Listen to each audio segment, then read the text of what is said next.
Best varicose wines చికిత్సనే పొందండి. నొప్పి లేని చికిత్స కోసం సంప్రదించండి ఎబిస్ హాస్పిటల్. నమస్తే రమగారు. నమస్తే జయ. రమగారు, మనకి శని త్రయోదశి వచ్చిందండి. శని త్రయోదశి రోజు ప్రత్యేకించి ఏమన్నా పూజా విధానం ఉంటుందా? శనివారమే వస్తుంది కాబట్టి, అంటే శనీశ్వరుడికి ఏమన్నా అభిషేకాలు కానీ అలాంటివి ఏమన్నా చేస్తారా? ఎవరు చేసుకోవాలి? అందరూ చేసుకునే విధానమేనంటారా ఇది? అందరూ అంటే అలా కాదు జయ. ఇవి కొన్ని ప్రత్యేక దినాల గురించి చెప్పుకుంటాం కదా మనం. త్రయోదశి విశేషం, శనివారము విశేషమే. ఈ రెండు కలిసి వచ్చినప్పుడు ఎవరికైతే జాతకాల్లో గ్రహం తాలూకు శని దోషం కానీ, అంతర్దశల్లో విదశల్లో ఎక్కడైనా శని గ్రహం తాలూకు ఆయన నీచంలో పడ్డము, ఉచ్చంలో పడ్డము లెక్కలు ఉంటాయి. అవును. ఇవి ఆ తర్వాత ఏమో ఏదో అర్ధాష్టమ శని అని, తర్వాత మనం ఇది చెప్పుకుంటాం కదా, 7 సంవత్సరాలు ఉండే సాడే సాతి అంటుంటారు.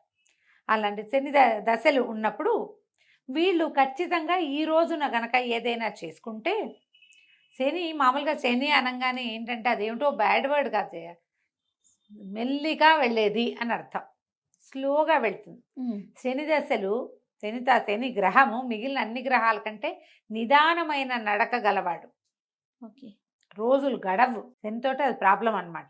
అందుకని ఏం చెప్తారు, మామూలుగా ఈ శనివారాలు పూజ చేసుకోండి, శనివారాలే మన రుద్రాభిషేకం చేసుకోండి, శివాభిషేకం చేసుకోండి, శనివారాలు వెంకటేశ్వర స్వామిని చూడండి, శనివారం నాడు నువ్వుల నూనె ఒంటికి నలుగు పెట్టుకోండి, దీపం పెట్టుకోండి, వెళ్ళి మన నవగ్రహాల దగ్గర అక్కడ ప్రదక్షిణాలు చేయండి, శనికి తైలాభిషేకం చేయించుకోండి.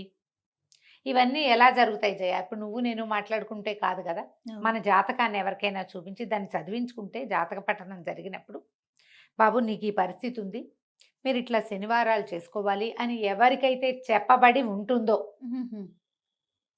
వాళ్ళు తప్పకుండా చేసుకోవాలి. పైగా ప్రతిసారి రాజు శని త్రయోదశి కొంచెం రేర్గా వస్తుంది సంవత్సరంలో, కొన్నిసార్లు చిత్రంగానే ఉంది. సరే, ఒక్కొక్కసారి అట్లా జరుగుతుంది.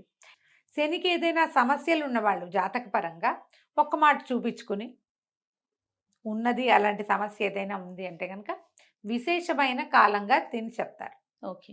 దేవాలయానికి వెళ్ళటం, శనికి తైలాభిషేకం అవి చేస్తారు. నవగ్రహాల్లో శనీశ్వరుడు ఉంటాడు కదా, ఆ శనీశ్వరుడికి ఇట్లా అభిషేకం చేస్తారు, తైలాభిషేకం చేస్తారు. చిన్నటి నల్ల గుడ్డల్లో నువ్వులు పోసి మూట కట్టి దాన్నే దీపంగా వెలిగిస్తారు. 19 ఎన్నో ప్రదక్షిణాలు ఉంటాయి, 19 ప్రదక్షిణాలు చేయమంటారు.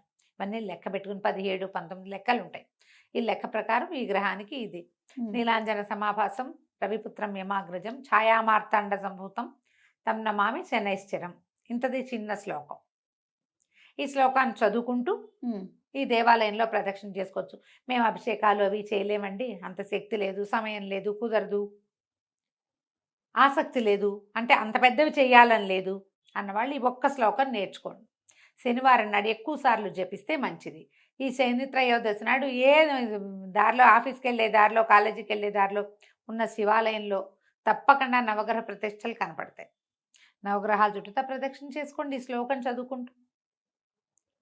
మీకున్న దశల్లో ఉన్న ఇబ్బందులు, దశల వల్ల జాతకంలో వచ్చే ఇబ్బంది, జీవితంలో మీరు ఎదుర్కొంటున్న సమస్యలు కొంత, అంటే తొందరగా గడవని ప్రాబ్లమ్స్ ఏమో గబగబా గడిచి వెళ్తాయి. ఎప్పటికీ తీరవనుకున్నవి తీరేందుకు కనపడతాయి. తప్పకుండా పనిచేస్తాయి జయ ఈ రోజులు. ఓకే. ఈ పరిస్థితి ఉన్న వాళ్ళు డెఫినెట్గా చేసుకోవచ్చు. మామూలు వాళ్ళు ఏం చెయ్యాలి, ఇలాంటి ఒక క్వశ్చన్ ఉంటుంది. ఇప్పుడు మనకి ఇది శ్రావణ శనివారం కాబట్టి మనం వెంకటేశ్వర ఆరాధన, విష్ణు ఆరాధన చేస్తాము.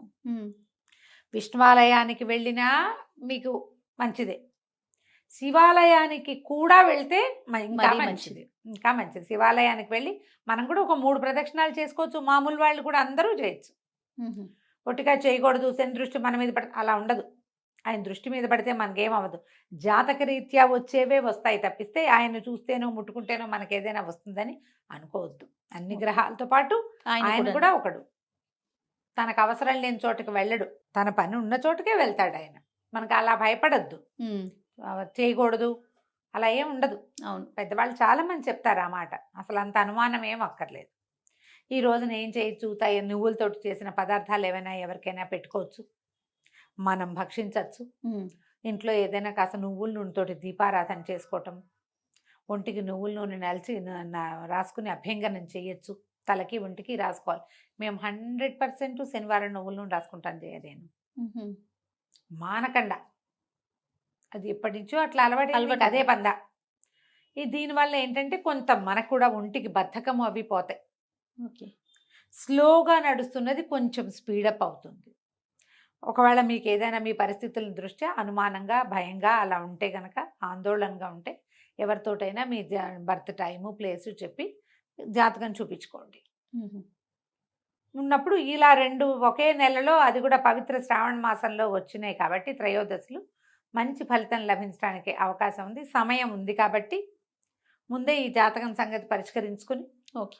అవసరమైనవి, అవకాశం ఉన్నవి జరిపించుకుంటే మంచిది. రమ్మగారు, ఇప్పుడు ఈ గ్రహ దశలు ఉన్నవారు మాత్రమే నూనె రాసుకొని ఇట్లా స్నానం అది చేయాలంటారా, లేకపోతే మామూలు అందరూ చేయొచ్చా? ఎవరికైనా మంచిదే ఎవరికైనా మంచిదే. మామూలు వాళ్ళు కూడా, మనం అందరం కూడా ఈ సాటర్డేలోనే ఆ లక్షణం ఉంటుంది. ఓకే. బతకవ లక్షణం, కదలని లక్షణం. అది రాసుకుని మనం చేస్తే జీవితం ఉత్తేజంగా ఉంటుంది. చేసుకోవటం మంచిది. తర్వాత కొనకూడనివి, లేకపోతే తినకూడనివి, చెయ్యకూడని పనులు అలాంటివి ఏమైనా ఉంటాయా? ఉప్పు, ఇనుము, తోటకూర కొనకూడదంటారు. అవి 3 శనిగా చెప్తారు. ఇంకా ఏవో కొన్ని ఊళ్ళలో ఏవో చెప్తారు. సాధారణంగా పెద్దవాళ్ళు చెప్పేవి 3 సాల్ట్ కొనకూడదు, తోటకూర శని అది కొనకూడదని చెప్తారు. అవును కదా, నీకు నాకు తెలుసండి. ఇనప వస్తువులు మనం ఏవైనా కొనుక్కునేటట్టయితే కార్ డెలివరీస్ అవి కూడా సాటర్డే తీసుకోరు.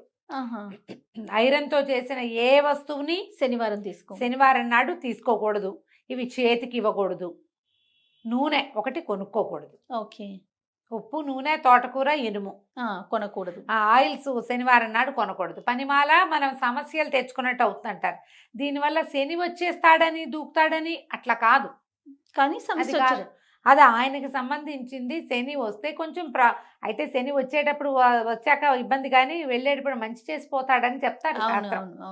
పల్లెటూళ్ళలో చెప్పుకునే మాటలే. జ్యోతిష్ పండితులు ఎవరైనా అయితే ఇంకా ఎలాబరేటెడ్గా చెప్తారు. కానీ మనకి ఇలా చేసుకుంటే ఈ పద్ధతి ప్రకారం మనం రెగ్యులర్ దైనందినంలో మనం కొన్ని విషయాలు పాటిస్తాం కదా జయ.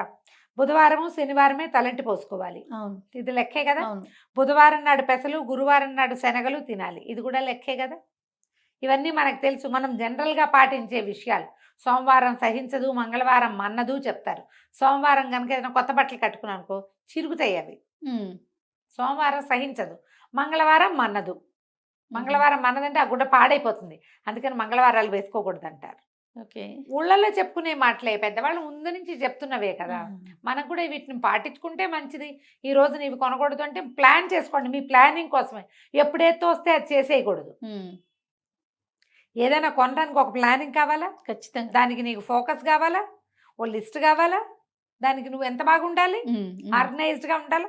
మరి ఆర్గనైజేషన్లో భాగంగా ఈరోజు ఇది అంటే ఒక పంక్చువల్గా జీవితం పద్ధతి ప్రకారం వెళ్తుంది.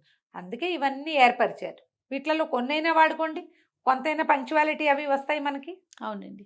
ఆలోచించండి తప్పకుండా రమ్మ గారు. నమస్తే. నమస్తే జయ.